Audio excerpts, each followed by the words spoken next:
Well, greetings, I suppose, and hello and welcome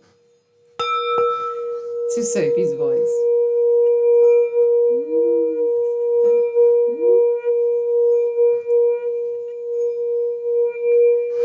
All right, isn't that lovely? What a lovely sound. All right, here I am, ready to have a chat with you, and just trying to think about what to chat about today. I'm a little bit like racing, and then I stop and go, all right, talk. It's like, what do I talk about? I don't know. So I was thinking, well, one thing I was just going to say was, I don't know if anybody's following the whole Charlie Kirk controversy, the unfolding Charlie Kirk controversy, which I think is a very pivotal moment in history that I think we haven't understood the full weight of what's going on there. I'm looking forward to seeing Candace tonight. If anyone doesn't watch Candace, you should watch Candace. Candace Owens. She's holding a very important story and revelation, I think, to our culture as we're traveling through this really interesting time of things being exposed. She's had a lot of hate poured on her and a lot of criticism and a lot of people. There's like people being paid. There's actually pastors that are being paid to discredit her in their sermons and talk about her being anti-Semitic and telling their parishioners to keep away from her. And there's even talk now of like the Jewish lobby in America has formally applied for permission to track all the telephones within a church congregation to be able to control and manipulate what goes into their feed, that kind of thing. So there's a lot of really weird things going on, and yeah, so people like Candace are being very brave. Like she knows she's had to put a kill switch, I think they call it, where you get all your evidence and all your collection of everything and give it to certain people. So it's like if I go, it's all coming out, kind of thing. So yeah, it's fascinating real life, but it's like drama. You sit in the evening and watch it on TV. But yes, so she's inspiring. I find she's inspiring. She's had to take a break. She's got a new baby, and she was very good friends with Charlie Kirk, so it's been devastating for her. Hard process for her to go through that. But she's coming through, and yeah, she's spilling the tea, as they say, I believe, on lots of situations around it and the people. So she's connected in, she knows a lot of the people, and yeah, it looks like something definitely nefarious is going on, but it's really fascinating when one of these stories breaks open, and if you're following it on YouTube, you get lots of different people that are very good at investigating, and someone like Candace has a huge group of followers that are also doing investigation for her and giving her tips, and so it's a really fascinating kind of tool, for in terms of like realizing that there's been an elite group of people that have been able to control from out of sight in our culture for probably much longer than we care to think, and hopefully that's all going to come out now. But in a way, I think the internet and the technology is sort of geared towards probably more surveillance and more a way of keeping the population in control. But I think I've always felt since COVID and since going down the rabbit hole, it had the sense to me of that story of in Esther when the gallows that the bad guy creates for the good guy, the bad guy ends up getting hung on his own gallows, and it feels like to me that's what's going to happen. That what's been created to control God's people, good people, normal people, by the elites, by the power mongers, and by the people that are controlling things, that it's going to end up destroying them. And I think this is part of it, is giving people this horizontal level of kind of communication and sharing of knowledge and understanding and sharing of skills. Like, so we've sort of got used to this very like, someone is the authority and everyone else is sort of under that authority, and that's got more and more sort of specialized, so that usually a lot of people don't feel sort of capable of a lot of things. And really, but that's really where the resource is in ordinary people are amazing.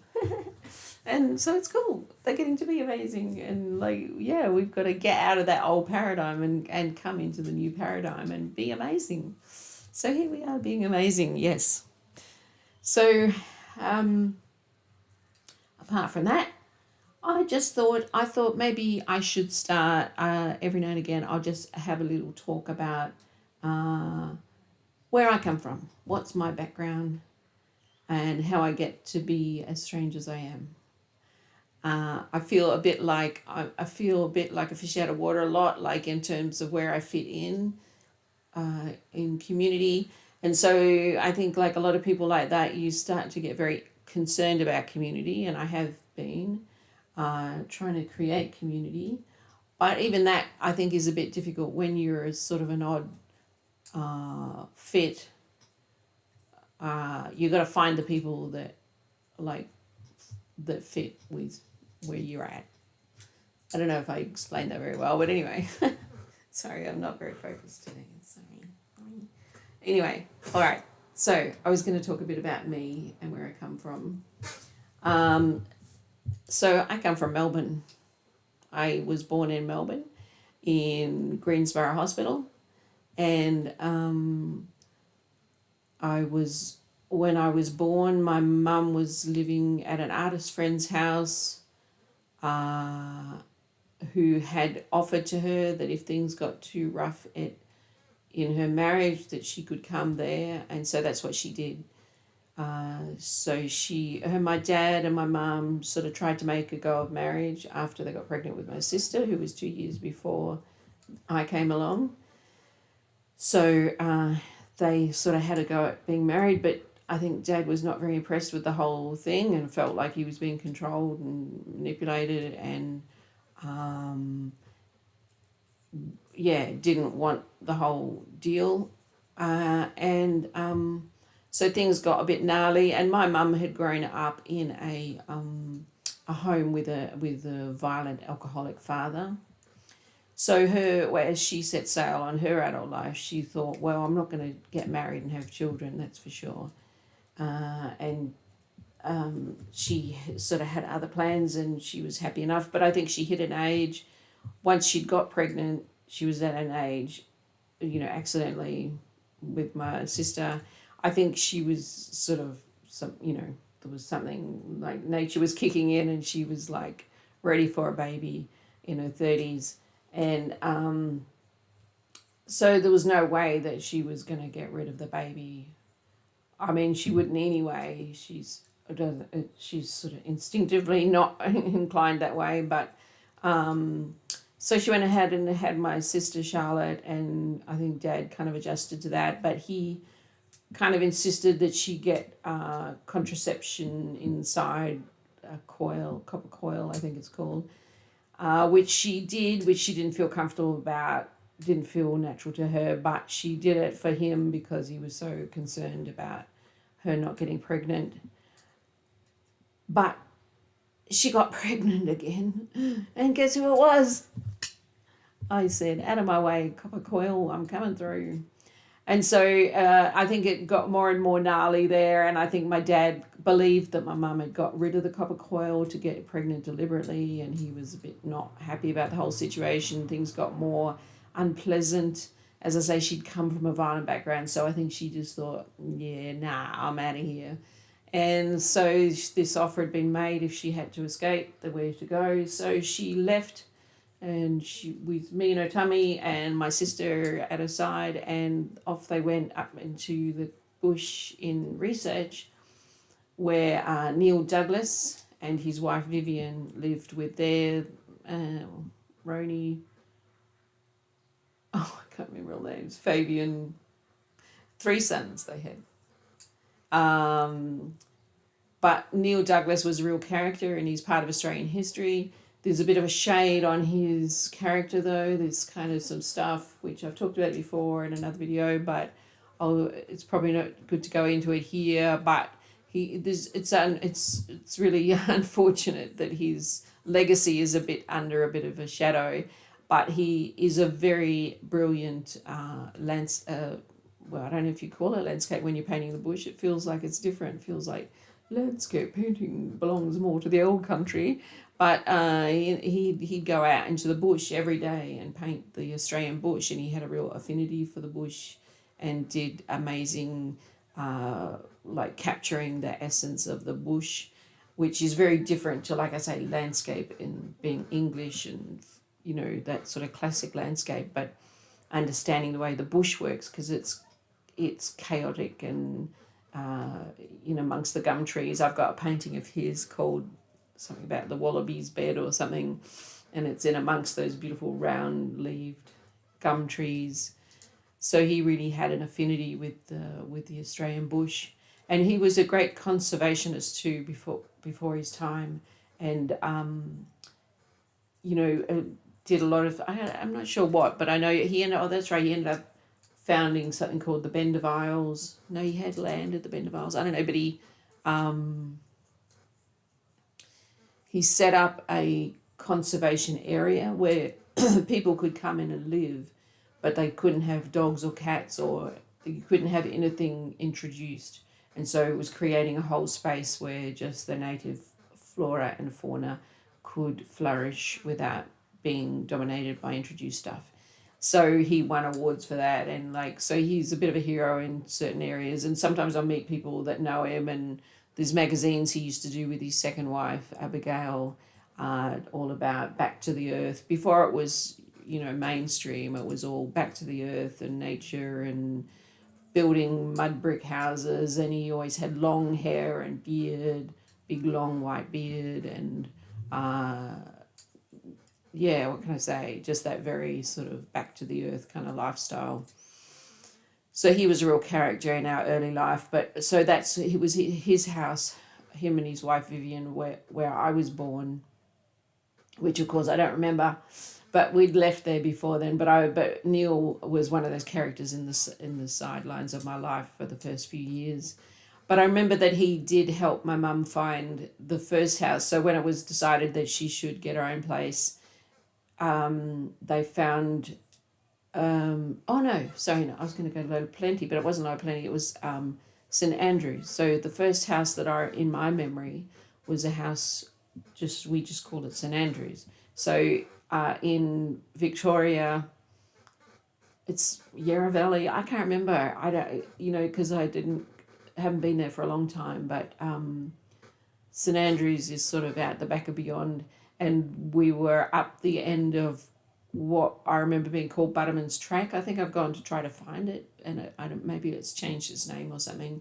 But if you can just picture bush, bit desolate, dirt road, and Butterman's Track was a dead end. So you drive out into to nowhere, and you're just in the bush. And but it was magical. It wasn't like bad. It wasn't like desolate in that way. It was just like very, I don't know. I have really positive feelings about it. But I left there when my sister was starting school, so I must have been about 3 when I left there. But I have strong memories and feelings about it. And mum's friend ended up coming up to live in that area as well. She was escaping from her husband, who was Jim Wigley, who was a painter, and he also had a bit of trouble with violence. And that's right, they were living together next to our house. I'm too little to really remember, so I'm sort of partly putting the pieces together, but I have bits of memories that connect to the things you told. But in the end, it ended up Janie was living in that house, and Jim went away, as far as I remember. But Janie and Mum became very good friends, and Janie had 2 little girls, 2 little brown-haired girls, and Mum had 2 little blonde-haired girls, and we're about the same age. So Christabel was about the same age as me, and Jasmine was the same age as my sister Charlotte. So we were little, little. I was gonna say, what's the word for Micanini? Pickaninny. Is that what it is? Like, yeah, running around barefoot in the bush, long scraggly hair. Just I don't know.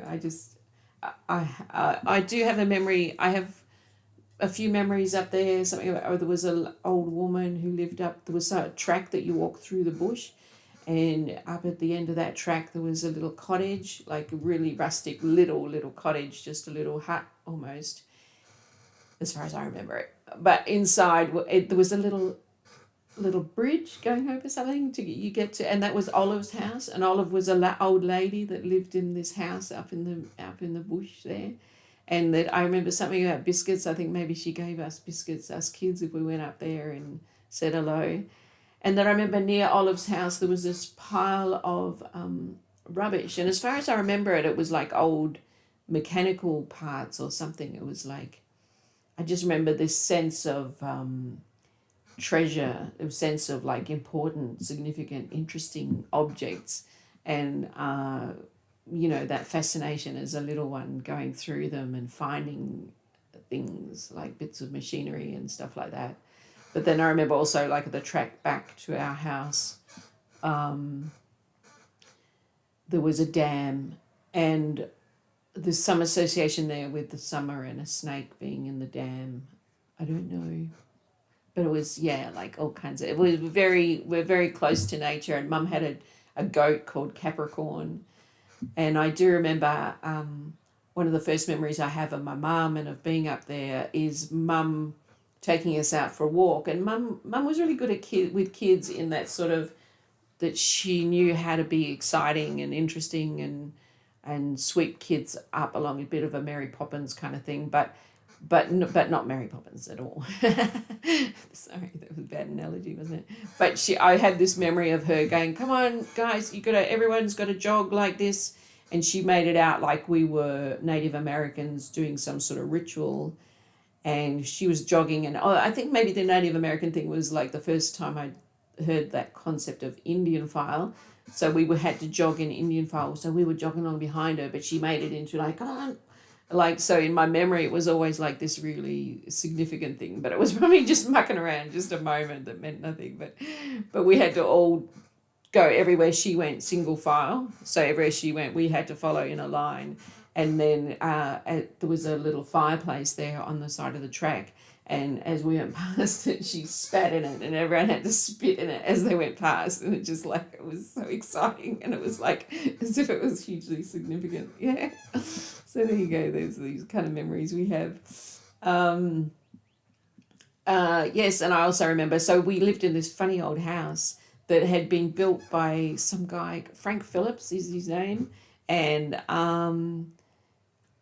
I just remember that name, Frank Phillips. I don't really know much about him, but he was a bit of a character up there in the Yarra Valley, apparently. I remember years later we were in Yarra Glen, and Mum saying that's Frank Phillips.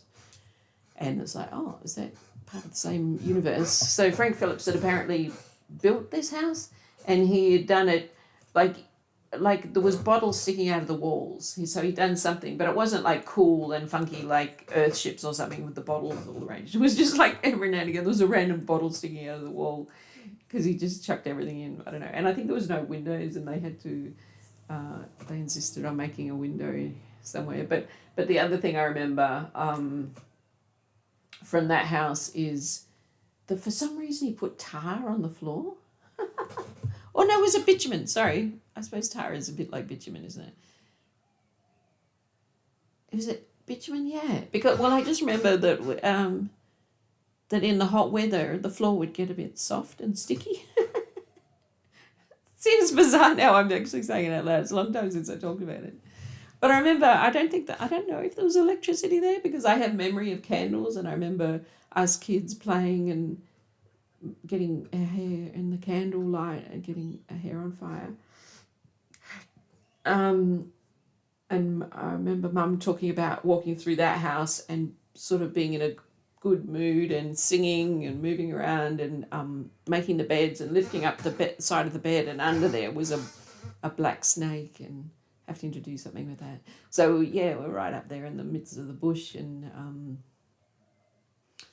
that was fun. And my so Mum was an adventurous kind of character, and she went on being an adventurous kind of character, and so that I think that's part of it. You got a different sort of model of a mother. She wasn't domestic really at all. Well, she was. I mean, she was sort of an earth mother type in a way, but and yet at the same time, she just wasn't like a domesticated.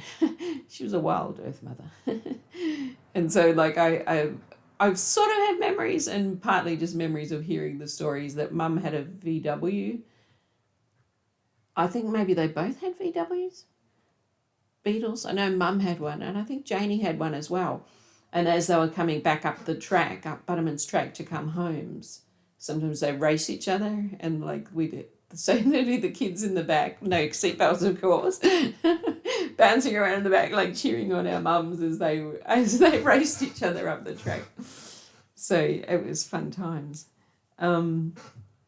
So I don't want to go on for too long, but I'll finish it there with so that's St Andrews. So that's my first memories of life, is living up in the bush in St Andrews with my mum and Janie and Jasmine and Christabel in a little sort of world of our own up there, which was kind of magical.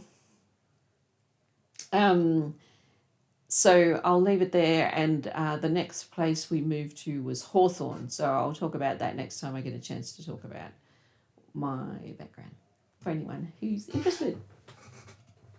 I think that's all. Was that all? All right. God bless.